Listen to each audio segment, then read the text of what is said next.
Latest episode দেখুন একদম add free. যতবার ওরা নতুন করে সংসার করার চেষ্টা করছে ততবার একটা না একটা বাধা পড়ছে। আর দিদি, আপনার ছেলে তো নিজে মুখেই একটা কথা বলেছে, এটা একটা অভিশপ্ত বিয়ে, তাই রঞ্জাকে ওই বিয়েটা থেকে মুক্তি দিতে চায়। আর সেটাই তো সত্যি, তো এটা একটা অভিশপ্ত বিয়ে।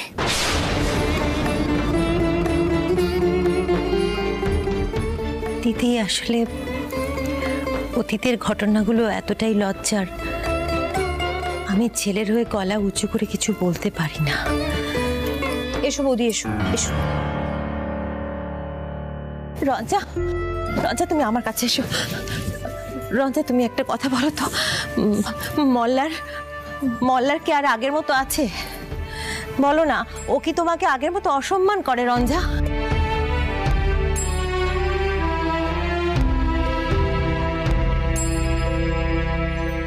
দেখো, মহল্লার যে বিয়ে ভাঙার কথা বলছে সেটা যদি মন থেকে বলতো, ও কি পারতো এইভাবে কোনো কিছু তোয়াক্কা না করে নিজের হাতে আগুন নেভাতে?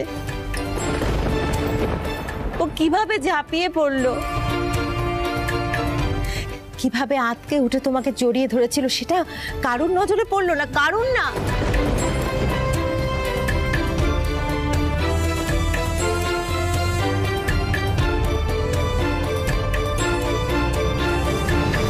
রুক্মিণী, পুজো গন্ডার দিনে এভাবে মন খারাপ করো না, এতে অকল্যাণ হয়। ঋতু, মানুষের একটা কাজ দিয়ে তার চরিত্র বিচার করা যায় না।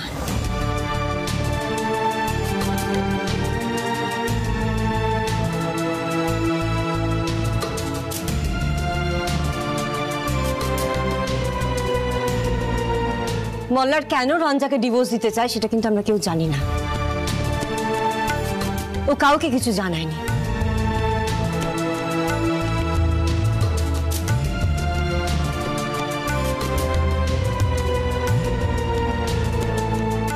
কিন্তু শুধুমাত্র রঞ্জাকে ও জীবন থেকে ছেঁটে ফেলবে বলে এই এত বড় সিদ্ধান্ত ও নেয়নি।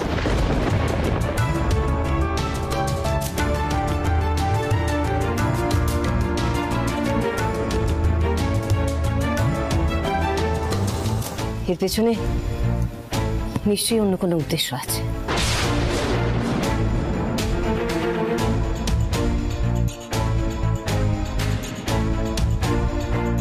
জেঠিমণি, এখন থাক না এসব কথা, বৌদির একটু বিশ্রামের প্রয়োজন। এই রঞ্জা, চল তুই আমার সঙ্গে একবারে ও বাড়ি চল। চল না দিদি, মেয়েটার মধ্যে থেকে এখনো ভয় যায়নি, ওর হাত পা ভয় কাঁপছে। আপনি আমাকে যাই বলুন না কেন, আমি রঞ্জাকে এখন যেতে দিতে পারবো না দিদি। রঞ্জা, এসো, শুয়ে পড়বে, এসো এসো।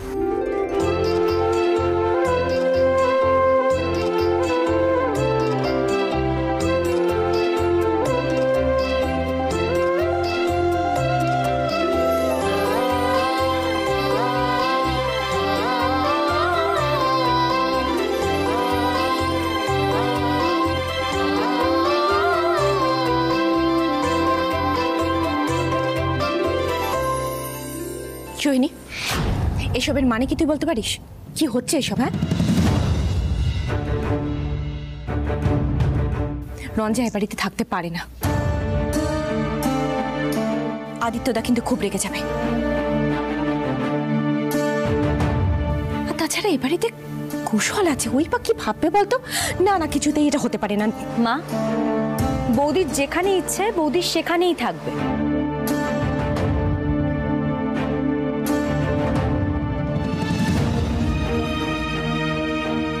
কুশলবাবু আছেন বলে বৌদি তার নিজের সিদ্ধান্ত পাল্টাবেই বা কেন? এই তুমি থামো তো, তুমি জানো না কুশলের সঙ্গে রঞ্জার বিয়ে ঠিক হয়ে গেছে?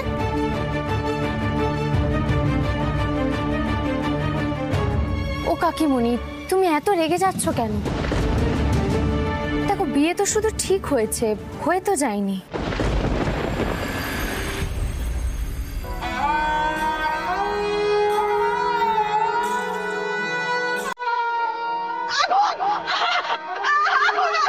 রোজা একদম নড়বে না। রোজা রোজা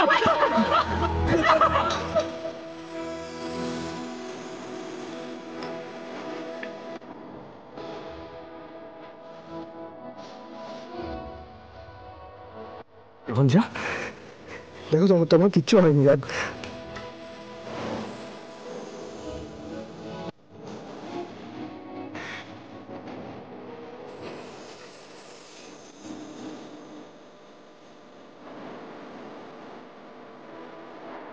ছোট মা, আমার এখন কোথাও যাওয়ার ক্ষমতা নেই গো, এখানেই থেকে যাই, একটু ঘুমাবো এবার।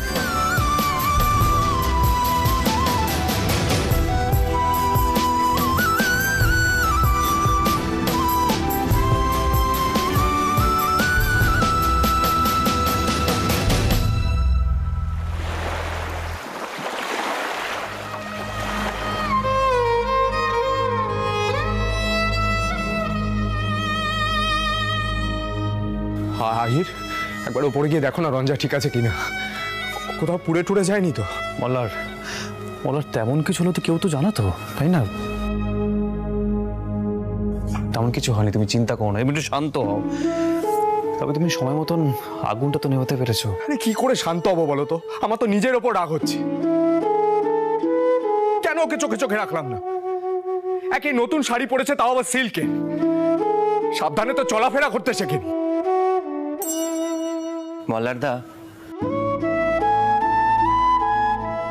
এখনো ডিভোর্সটা হয়নি, তুমি রঞ্জাকে সবসময় চোখের সামনে দেখছো, এত টেনশন করছো রঞ্জাকে নিয়ে। রঞ্জা যদি সত্যি সত্যি তোমার থেকে দূরে চলে যায়, তুমি কি করে থাকবে গো?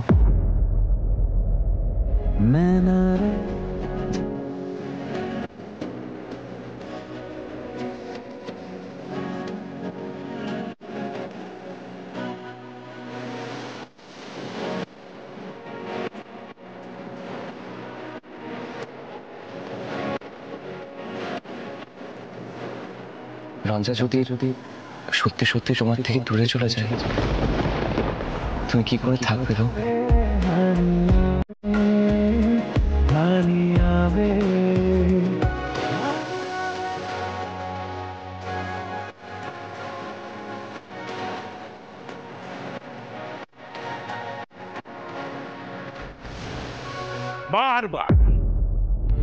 বারবার আমি এর আগে বলেছিলাম যে যে মেয়ের সঙ্গে এবারে কোনো সম্পর্ক নেই তাকে জোর করে পুজোর মধ্যে ডেকে এনো না। এখন হলো তো, আদিত্য নারায়ণকে কিছুই বিশ্বাস নেই, ও হয়তো এই নিয়ে 10 কথা শোনাবে যে ওর মেয়েকে জোর করে ডেকে এনে ওর শাড়িতে আগুন ধরিয়ে দিয়েছি। কিছুই বিচিত্র নয়। পণ্ডিতজি, আমার গুরুজি নামে অযথা বদনাম দেবেন না।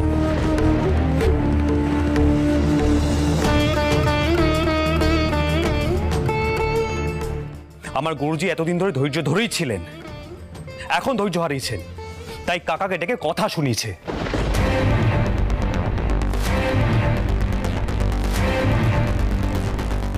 আর এই সমস্ত কথা আপনার মুখে কিন্তু একদম মানায় না, কারণ এই সমস্ত কিছু মূলে কিন্তু আপনি রয়েছেন। হ্যাঁ, তুমি তো সব ব্যাপারে এই বুড়োরই দোষ দেখো।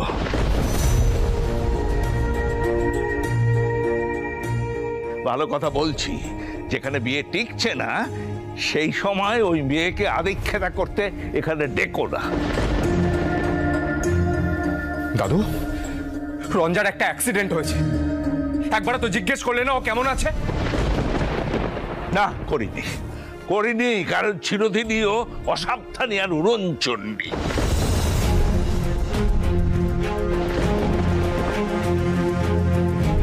আরে অঘটন না ঘটালে তো তার শান্তি হয় না। না শোনো, ডাক্তার বৌদি ডাকো, ভালো করে দেখিয়ে তার বাপের কাছে পৌঁছে দাও।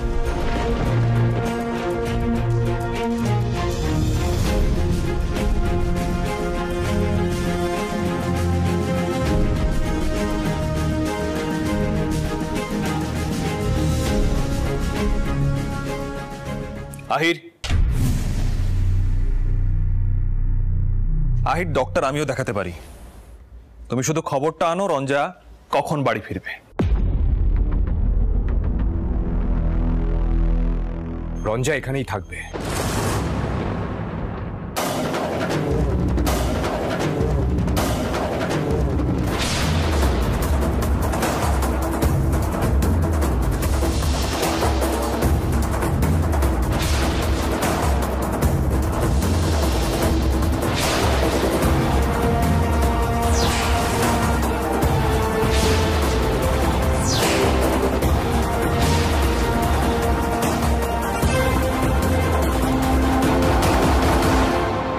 দেখলে না রঞ্জা কিরকম ভয় পেয়ে আছে? ও কোথাও যাবে না, ও এখানেই থাকবে। সেটা হয় না। পণ্ডিতজিকে আমি কি বলবো? আর তোমার দাদু যা বললেন তারপরে রঞ্জা এ বাড়িতে থাকবে কেন?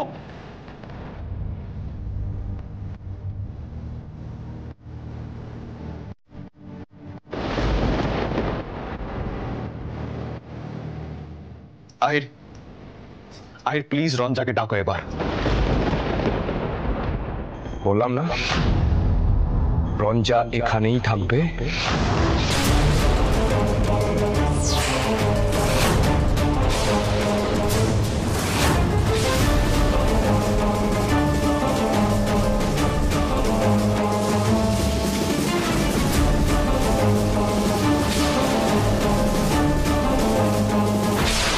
জবরদস্তি নাকি মশাই? আর কি অধিকার আছে তোমার? কি অধিকার আছে? রঞ্জাকে তুমি যদি এতই ভালোবাসো তাহলে ডিভোর্স দিচ্ছ কেন?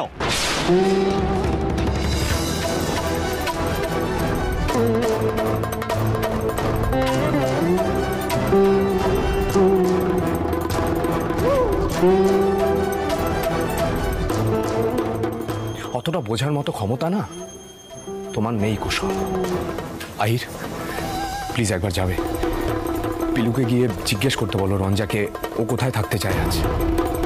রঞ্জা যা বলবে সেটাই হবে। কেউ এখনো রঞ্জাকে বিয়ে করে তার হয়ে সিদ্ধান্ত নেওয়ার মতো জায়গায় আসেনি।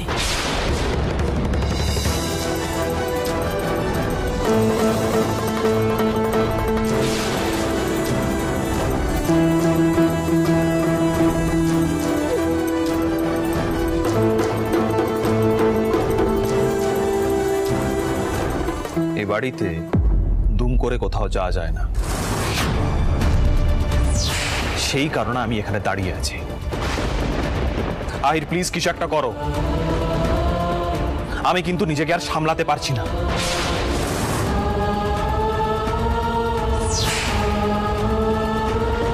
আচ্ছা আচ্ছা ঠিক আছে, দুজনে একটু ঠান্ডা হবে, আমি আমি আমি দেখছি। পিলু, পিলু কোথায় গেলে? পিলু,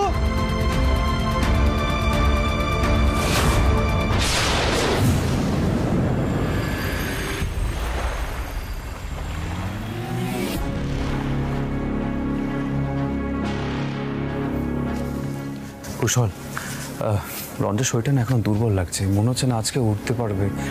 একটা কাজ করো, আজকে রাতটা ছেড়ে দাও ওকে, ও কাল চলে যাক।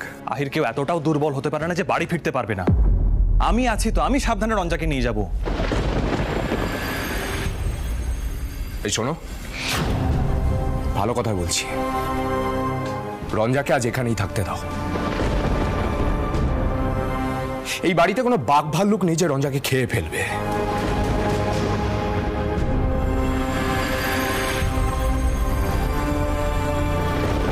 বেশি অধিকার ফলাতে যেও না। আর জানোই তো আমি তোমাদের মতো অত ভদ্র সভ্য নই, অনেকক্ষণ ভদ্রভাবে কথা বলছি। মলাদা, মলাদা ছাড়ো না, ছাড়ো না মলাদা, এদিকে এসো। ভাবতে পারছি না তোমার মতো অভদ্র অসভ্য লোকের সঙ্গে রঞ্জা এই কদিন কি করেছিল। রঞ্জা, রঞ্জা তুমি কোথায়? রঞ্জা,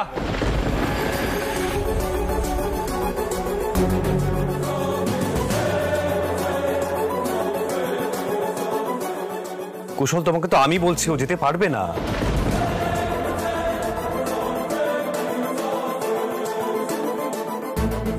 পিলু, রঞ্জা ঠিক আছে তো? ওকে একবার ডাকো না। রঞ্জা ঘুমোচ্ছে কুশলদা। বৌদির একটু বিশ্রামের প্রয়োজন আছে আমার মনে হয়।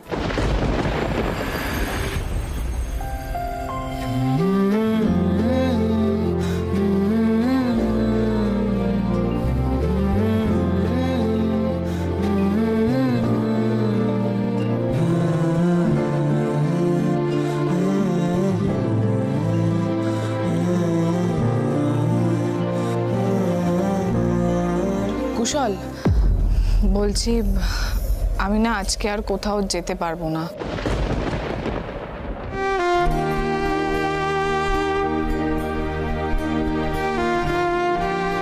আমার শরীরটা খুব খারাপ লাগছে আর মাথাটাও ঘুরছে, একটু ঘুমোতে হবে।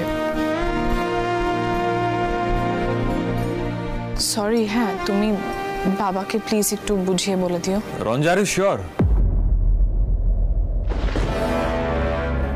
পণ্ডিতজি কিন্তু ব্যাপারটাই খুব একটা পছন্দ করবেন না। বাট আমার কিছু করার নেই অ্যাকচুয়ালি, আমাকে ঘুমোতেই হবে আর পারছি না, আমি একটু ঘুমোলে ঠিক হয়ে যাবে। কুশল, তুমি তো টেনশন কেন করছো? আমরা সবাই তো এখানে আছি। বেশ, তাহলে তো আমার আর কিছু বলারই থাকে না।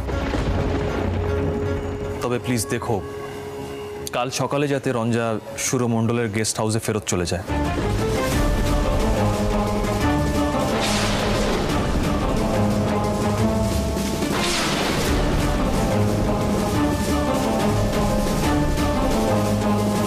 বৌদি, চলো তুমি ঘরে চলো, একটু বিশ্রাম নেবে। পিলু একটু নিয়ে যাও তো। যাও, আস্তে আস্তে যাও, আস্তে।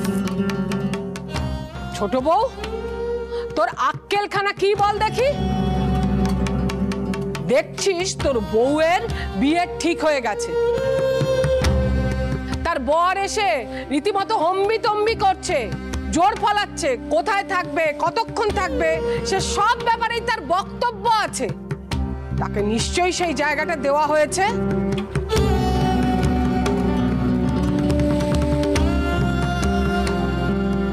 তারপরেও তুই কি করে ওই বউকে এ বাড়িতে ডাকিস পুজোয়? আমাদের কোনো মান সম্মান নেই? এত অধৈর্য হলে কিন্তু হবে না পিসিমা। রুক্মিণী, আর না সত্যি পারা যাচ্ছে না। রঞ্জা যদি আসার হয় আসবে, নয়তো আসবে না। সবটা ওর ওপর ছেড়ে দাও। মা, আজ রাতে বৌদিকে এসব নিয়ে আর কিছু বলো না। বৌদির তো শরীরটা ভালো নেই, একটু বিশ্রামের প্রয়োজন। সে একটা রাত্রির এই বাড়িতে থাকতে চেয়েছে, থাকুক না। কত বড় একটা বিপদের হাত থেকে বেঁচে ফিরেছে বৌদি। পিসি ঠাম্মি, তোমাদের কি মান সম্মানটাই বড় হলো? মায়া দয়া বলে কি কিচ্ছু নেই তোমাদের? সব কি গেছে নাকি?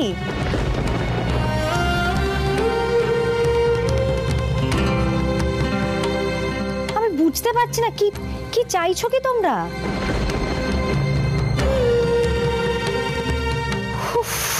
ভালো লাগে না আমার আর।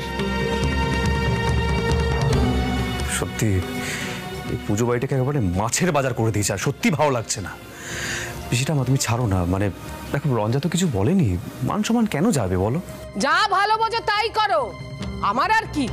দাদা শুনলে যা চটে যাবে না, তখন বুঝবে।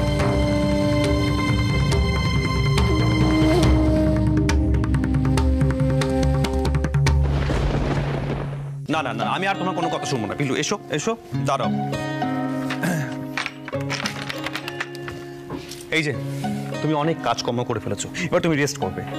আরে বাবা, কাল ভোরবেলায় ঠাকুর মশাই চলে আসবেন, আর আজকের ঘটনার পর মা কাকিমারা ভয় পেয়ে গেছেন, কেউ রাত জাগতে পারবে না। তাই আজকের মধ্যে আমাকে সবটা সেরে ফেলতে হবে।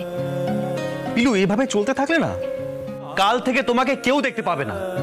তুমি না বিছানায় শুয়ে থাকবে সারাক্ষণ, অসুস্থ হয়ে পড়বে। সারাক্ষণ তুমি ছোটাছুটি করে যাচ্ছ, কাজকর্ম করে যাচ্ছ, চোখে এক ফোঁটা ঘুম পর্যন্ত নেই তোমার। এবার কিন্তু আমি তোমায় বকবো।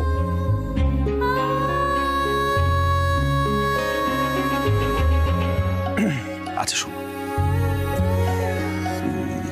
আমরা শেষ রাতে আমি আর তুমি মানে পুজোর বাকি কাজকর্মগুলো সেরে ফেলবো ঠাকুর মশাই আসার আগে। আমি তো বলছি,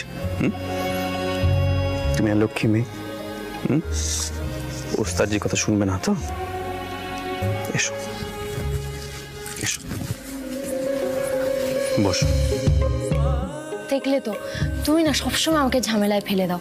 এরপরে পিসি ঠাম্মা বলবে রাত্রে কেউ জোগাড়টাও করে।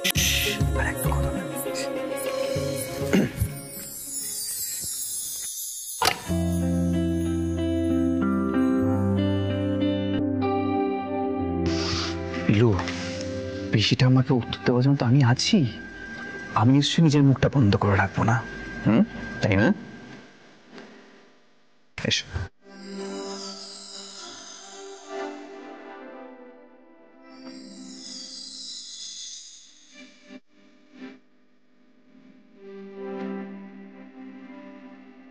পিলু, মালা বুঝি একে নিজের বউকে ভালোবাসে? আমি আমার বউকে ভালোবাসি না?